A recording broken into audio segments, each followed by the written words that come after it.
সহ্য করতে না পেরে বলেছিলাম তোদের বাবার কাছে যাইতে পারোস না। স্বামী আমার এই কথা শুনে ঘর থেকে বেরিয়ে গেছেন।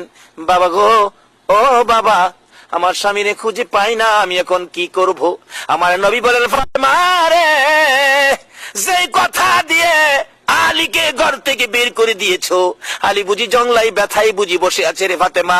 এই ব্যথা লইয়া যদি আলী জংলাই গিয়ে থাকে, আর তোমার দেওয়া ব্যথায় যদি জংলার ভাগ আমার আলীকে খেয়ে ফেলে রে ফাতেমা, শুনে রাখো, স্বামীকে এটুকুন কষ্ট দেওয়ার কারণে আমি নবী তোমারে মেয়ে বলে দাবি করব না।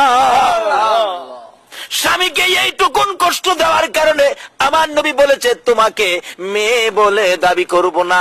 এমনি সময় ফাতেমা কাঁদতেছে পাগল পাগল হইয়া, মাবুদ গো, আমার স্বামী কোথায়, আমারে মিলাইয়া দাও না। এমনি সময় হযরতে আলী ঘরের দরজায় দাঁড়িয়ে গেছে। ফাতেমা তুমি কেন কান্দো?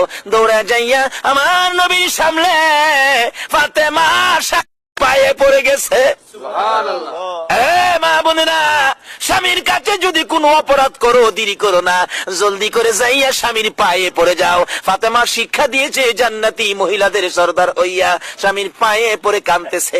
আলী মুস্কি মুস্কি হাসতেছে, স্বামী গো, আমাকে ক্ষমা করে দেন গো, আমি যে আপনাকে কষ্ট দিয়েছি, ক্ষমা করে দেন। হযরত আলী বলেন, ফাতেমা রে, আমার কোনো কষ্ট নাই রে ফাতেমা, আমার কোনো কষ্ট নাই। এবার আমার নবীর মেয়ে খাতুনে জান্নাত ফাতেমা তো জাহরা বলেন, বাবা গো, এবার বলেন আমার স্বামী আমার প্রতি কোনো কষ্ট নাই, বলেন আমি ফাতেমার হাসরের দিন মেয়ে বলে মাইনা নিবেননি? সুবহানাল্লাহ।